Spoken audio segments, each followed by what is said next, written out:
So, yep, we just bought a car. Bought this crash damaged Mazda CX-3, which we're gonna be rebuilding on the channel, and with zero experience actually. Why did we do that? I don't know, because we believe we can do anything. So we're gonna attempt to rebuild it here on the channel. So if you're not subscribed, please do subscribe. There's gonna be a lot happening here. So yeah, the driver's side suspension is basically non-existent, and this is where the car has significant damage. And getting this car actually brings a unique challenge that I've never seen before. So loading it into a trailer is going to be really hard because it doesn't have a wheel on that side, and you can't necessarily put it on because there's no suspension to put it on. So we came up with a plan which seemed at that time very straightforward and simple, but it was one of the hardest things to do. So we decided to buy a jack, and the plan was we're gonna jack up that side and then roll the car using the jack as well. So, and basically replacing the wheel on the other side. But the problem is that the trailer ramp is just bars. So the wheels on the jack are not big enough to roll on those bars. So when we get to that part, we're gonna use a tire. We're gonna basically wedge it underneath the car so that we don't cause more damage on the car by dragging it into the trailer. And if you're asking yourself, why didn't we utilize or just call a towing company?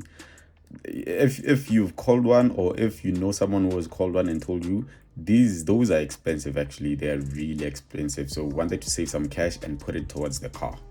So for us, it made sense to just rent out a trailer for around 700 per day and save thousands of rands. We struggled really to get this car, but then the light at the end of the tunnel was there. We're inside the tunnel, but the light was there.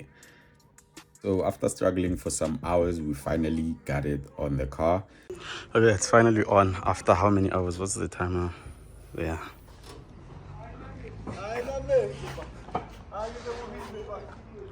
And then let the games begin.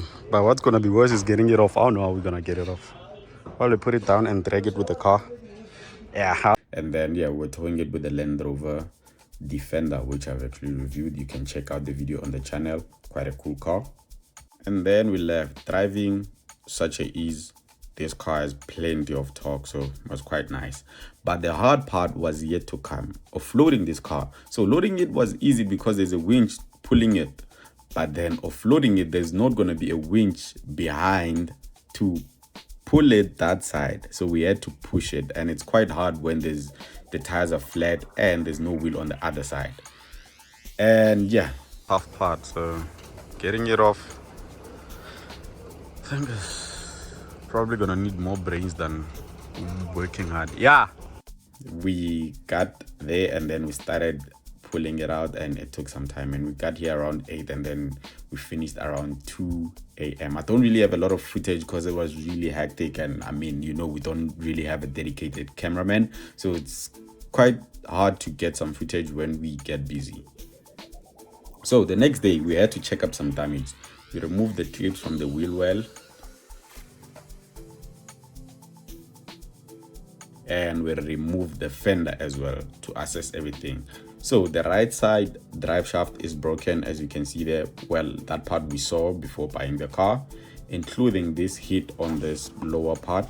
That's actually not a big deal as well, but we came across more unexpected damage. So what we need to do right now, or what needs to be done, is to change the rack. As you can see there, I'm not sure, wait, let me tap to focus. It's broken there in the middle. You need to change that, and then you need to remove this arm. But the problem about removing it is that the part of the subframe here, it's bent. I'm not sure if the whole subframe is bent or it's just here, it's bent. And then removing this bolt is a problem. If you can see on the other side, it's supposed to come out of this hole, but then since it's bent there, you can see it's bent. So we need to basically maybe use a hammer and then push it to that side so that it can come out of this hole. So right now it's not aligning. If we use a spanner, it basically just hits here. So that's the problem. A very big thing is, if you have any ideas on how we can solve that, let us know in the comment section. The axle won't be a problem. We'll just use the pry tool and remove it. For the most part, that's it. Removing this arm and then the rack as well. But I think we'll need to remove a subframe if we want to remove the rack.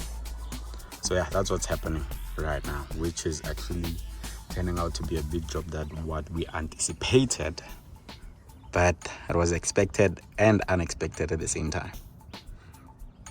So at this point, the subframe has to come off. But for us to do that, we needed to move the car into a shelter. So I called some of my brothers, some of my friends to come and help us with that. So what we had to do right now is something that we actually didn't do when we got the car. We didn't see if the car runs or not because the car didn't have a battery. So the battery was stolen, but we saw like, oh, okay, the engine bay looks fine. The damage doesn't really go that far. The car was running before the accident. So nothing should really affect the engine and on how the car runs. And yeah, we poured petrol because it didn't have anything.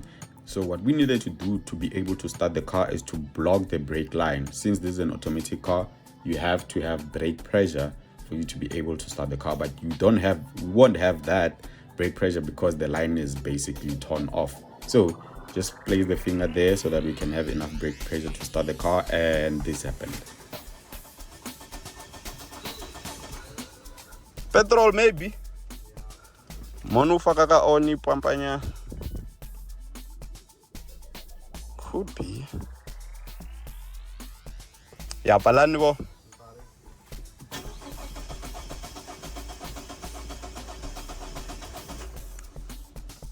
Angikho sure manje. It's quite a healthy crank, but it's not starting. We tried again, still did the same thing. Then after some few moments, we remember that, oh flip, this car is a fuel cut system. So basically you press a button so that the fuel doesn't go to the engine. So that's basically a safety measure so that you don't steal the car. You have to know where the button is located for you to press it, and then you can start the car. Press that button and then voila.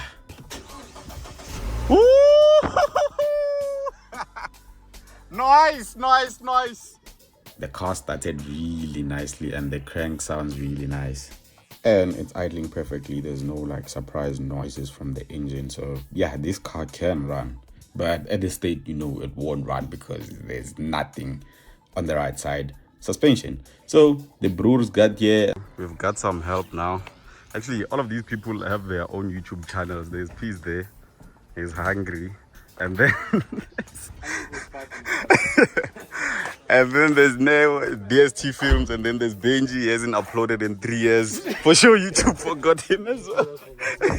Yeah, he forgot his password. So yeah, but now, yeah, no, I'm gonna upload. So yeah, now we're gonna basically move the car to a garage so we can work on it. We're gonna drop the subframe clean. And then we started pushing the car towards the garage, which was actually quite hard as well. Pushing a car that doesn't have a wheel using a jack, which has steel wheels. It's not easy.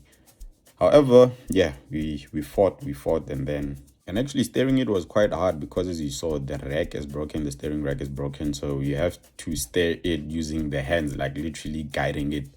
The steering could do some work, but then it didn't really do anything more than, yeah, so we have to work really hard. Oh, and another thing, if you want to collaborate and help us push this project forward or sponsor us, you can hit us up on this email address.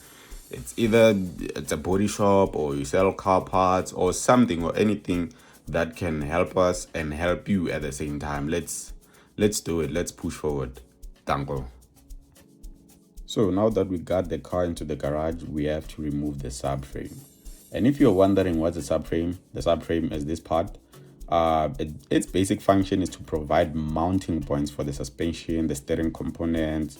And since the one that we have is bent where it mounts the control arm, we needed to replace it. And yes, it's a small damage. Someone might think that, oh, you can just bend that out. The subframe is in good condition actually. But what we're gonna do is to remove it and then possibly look for a replacement. And for sure, these are not cheap. But yeah, we're gonna remove the subframe of the car. So with the subframe, it's mainly 4 bolts that are holding it. They are really long into the body of the car. So we managed to remove those and yeah, got it off the car. It was quite late at this time. We just wanted to finish what we were doing. So yeah, finally got it off the car and yeah,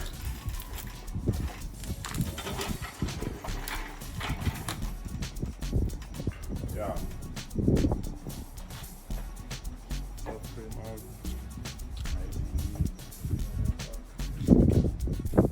We can access to them.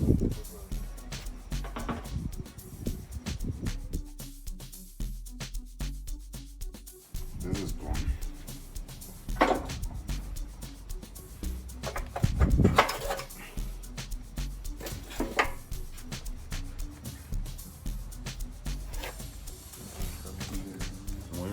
Was the problem. Yeah, this is the reason why. So yeah, that's it for this episode. So on the next one, I'll do better by taking more footage when we are doing things. And yeah, so the next one is basically gonna be looking for parts and then possibly fitting them into the car if we're gonna find the parts. So yeah, and again, as I said, if you wanna collaborate, if you wanna sponsor, here's the email again. So yeah, please do that. But however, if you don't wanna do that, just subscribe to the channel if you haven't already. Thank you for subscribing. Up until the next one, danko.